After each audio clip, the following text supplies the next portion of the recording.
ራፑንዘል ከረጅም ዘመናት በፊት በአንድ ትንሽዬ መንደር ውስጥ የሚኖሩ ሁለት ባልና ሚስት ነበሩ። ነገር ግን እነዚህ ባለትዳሮች ለብዙ ዓመታት ልጅ መውለድ አልቻሉም ነበር።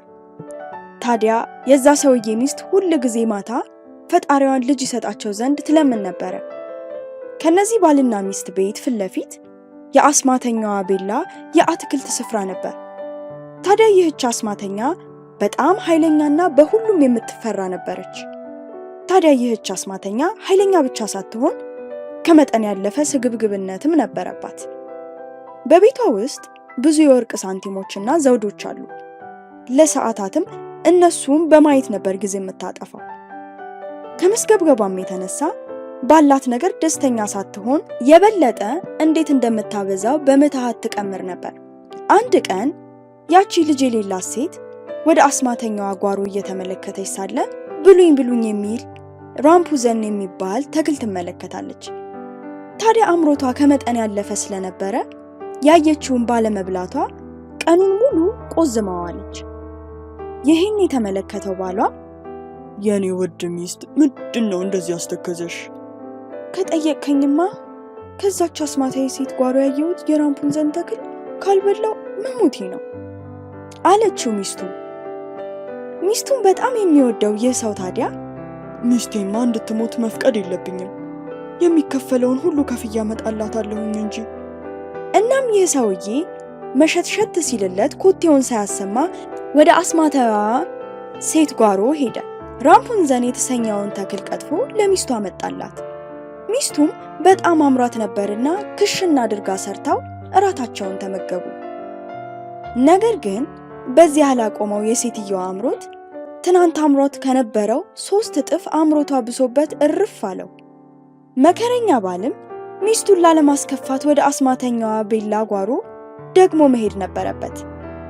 ነገር ግን አስማተኛዋ ቤላ በጓሮዋ ውስጥ የራፑንዘል ተክል ሊቀጥፍ ሲል ያዘችው።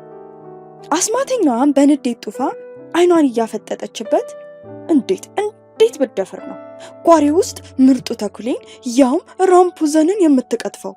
ለዚህ ንቀት ትልቅ ቅጣት ትቀጣለህ። እባክሽን አለ ቀልቡ የተገፈፈው ምስኪኑ ባል። ከክፋት አይደለም፣ ሚስቴ በመስኮታችን በኩል የራፑንዘልን ተክል በጓሮ ሻየችና ከሱ መብላት ከጀለች። እሱን ካልበላሁ ሞታለሁ ስትለኝ ጊዜ ሆዴ አልችል ቢልብኝ ነው እንዲህ ያደረኩት አለ በተማጽኖ። የአስማተኛዋ ቤላ ቁጣ ትንሽ ረገብ አለ። እንዲህም አለችው፣ የምትፈልገውን ያህል የራፑንዘል ተክል ልትወስድ ትችላለህ። ነገር ግን ሚስት ወርቃማ ፀጉር ያላትን ሴት ልጅ ከወለደች ለእኔ ትሰጡኛላችሁ። እኔ የራሴ ልጅ አድርጌ ያሳድጋታለሁ። ከፍርሃቱ የተነሳ እና ምርጫ ስለሌለው የተባለውን እሺ ብሎ ወደ ቤቱ ተመለሰ። እንደተባለውም ሴትየዋ ወርቃማ ፀጉር ያላት ልጅ ወለደች። በቃሏም መሰረት አስማተኛዋ ከሁለቱ ባልና ሚስት ልጃቸውን ወሰደችባቸው። የሁሉ ነገር መጀመሪያ ያ የራፑንዘል ተክል ነውና ሕፃኗን ልጅ ራፑንዘል ብላ ሰየመቻት። አስማታዊ ቃላቶችንም ወደ ወርቃማ ፀጉሯ ሕፃን አንሾካሾከች። አስማታዊዋ ቤላም እጇ ላይ ጥሩ ነገር ስለገባላት ተደሰተች። ሕፃኗንም ሩቅ ሰውም የማይደርስበት ጥቅጥቅ ወዳለ ዱር ትልቅና ረጅም ማማ ላይ ከአንድ መስኮት በቀር በርም ሆነ መሰላል የሌለበት ስፍራ ባለ ወርቃማን ልጅ ከዓለም ደብቃ አስቀመጠቻት። ጊዜያት አለፉ። ራፑንዘልም እጅግ በጣም ውብና አስተዋይ ሆና አደገች። የሚያበራውና ዘንፋላ ፀጉሯ ልዩ ውበትን ፈጥሮባታል። በየቀኑ ጠዋት አስማታዊዋ ቤላ የራፑንዘልን ፀጉር ታበጥርላት ነበር። ከዛም ከራፑንዘል ራስ የሚረግፈውን ወርቃማ ፀጉር ልቅም ታደርግና አስማታዊ ውህዷ ውስጥ በሚስጥር አብራ ከተለያዩ እጽዋት ጋር ትቀቅለው ነበር። በዚህም የተለያዩ የወርቅ ሳንቲሞች፣ የወርቅ ጌጣጌጦችን ትሰራ ነበር። ይህች አስማተኛ ዓለም ላይ ካለ ከምንም ነገር በላይ ወርቅን ታስቀድምና ትወድ ነበር።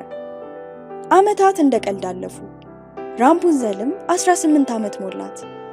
ወርቃማ ፀጉሯም እጅግ በጣም ትልቅ ሆነ።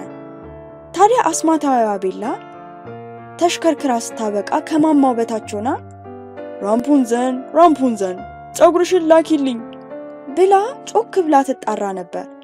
የአስማታዊያን ቤላ ድምፅ ስትሰማ ያንን ዠርጋጋ ፀጉሯን ከማማው ቁልቁል ትልክላት ነበር። አስማታዊያም በራምፑንዘን ፀጉር ተንጠልጥላ ወደ ማማው ጫፍ ትወጣ ነበር። ከዛም የራምፑንዘልን ወርቃማ ፀጉሮች ለጌጣጌጦቿ ሰብስባ ትወስድ ነበር። ይህንን ወርቃማ ፀጉር ማንም እንዲያየው እንዲያገኘውም ስለማትፈልግ ነበር ራምፑንዘልን በዚያ ትልቅ ማማ ለብቻዋ ነጥላ የምታኖራት። ከጥቂት ወራት በኋላም የግዛቱ ንጉስ ልጅ ፈረሱን እየጋለበ ለመዝናናት በዛ ማማ አቅራቢያ ያልፋል። ጥዑም የሆነ ዜማን በመስማቱ ጉዞውን ገቶ በተመስጦ ያዳምጥ ጀመር። ያ ጣፋጭ ዜማ የራምፑንዘል ነበር። ጊዜዋን የምታሳልፈው እያዜመች ነበር። ልዑሉ ድምፅ ወደ መጣበት ማማ ለመግባት በር ፈለገ። ነገር ግን ሊያገኝ አልቻለም ነበር።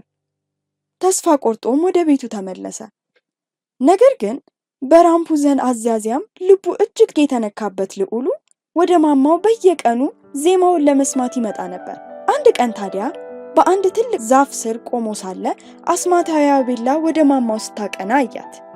ልዑሉም እርምጃዋን በሚገባ ይመለከት ገባ። ራምፑንዘን ራምፑንዘን ፀጉርሽን ላኪልኝ እያለች ትጣራ ጀመር። ራምፑንዘልም እንደተለመደው ፀጉሯን ቁልቁል ላከችላት። አሃ ይሄ ነው መውጫው ማለት ነው። ስለዚህ እኔም እድሌን መሞከር አለብኝ። ደንገዝገዝ ባለም ጊዜ ልዑሉ ወደ ማማው ጠጋ ብሎ ራምፑንዘን ራምፑንዘን ፀጉርሽን ላኪልኝ። ወዲያው ወርቃማ ፀጉሯን ወደ ማማው ቁልቁል ላከችለት። እሱም ወደ ማማው ላይ ወጣ። ራምፑንዘልም ከዚህ በፊት ወንድ አይታ አታውቅም ነበርና ባየችው ነገር ደነገጠች። ልዑሉ ግን ለስለስ ባለ ድምፅ በውብ ድምጿና አዛዜሟ ልቡ እንደተነካ ነገራት። ራምፑንዘልም ፍርሃቷ ቀስ ቀስ እያለ ይለቃት ጀመር። ልዑሉም ታገባው ዘንድ ጠየቃት። ራምፑንዘልም በልዑሉ በጎነትና ትህትና ተማርካ ስለነበር ጥያቄውን በእሽታ መለሰችለት። ካንተ ጋር ብሄድ ደስ ይለኝ ነበር፣ ነገር ግን እንዴት ቁልቁል ልወርድ እንደምችል አላቅም። በየቀኑ ልትጎበኘኝ ስትመጣ ሐር ይዘህልኝና እኔም ገምጄ መወጣጫ ሰራበታለሁኝ። ስጨርሰውም ወደ ታች ወርዳለሁ። በፈረስህም ጭነኸኝ አብረን እንጠፋለን። ልዑሉም በሐሳቧ ተስማማ። አስማተኛዋ ቤላ እየተፈጠረ ስላለው ነገር ያወቀችው ነገር አልነበረም። ነገር ግን አንድ ቀን ራምፑንዘል ቤላ እስኪ ንገሪ፣ ለምንድን ነው አንቺ ወደ ላይ ስትወጪ ከልዑሉ ይልቅ የምትከብጂኝ ብላ ጠየቀቻት። የሰማችው ነገር ያናደዳት አስማተኛዋ ወይ ራምፑንዘል አለች በንዴት። ለመጠበቅ ስቃዬን እበላለሁ፣ አንቺ ግን እኔን እንኳን መስማት አልቻልሽም ብላም ባረቀችባት። ከዛ አስማታዊዋ ቤላ የራምፑንዘልን ፀጉር ትቆርጠው ገባች። ፀጉሯንም ቆረጠችው። ራምፑንዘልንም ወደ አንድ ትልቅ ስፍራ ወስዳ ልዑሉ እንዳያገኛት አድርጋ አስቀመጠቻት። የሆነውን ያላወቀው ልዑሉ እንደተለመደው ይጣራ ጀመር። አስማተኛዋም የተቆረጠውን የራምፑንዘልን ፀጉር ቁልቁል ወረወረችለት። ልዑሉም የናፈቀችውን ራምፑንዘልን ለማየት ናፍቋልና ወደ ማማው ይወጣ ገባ።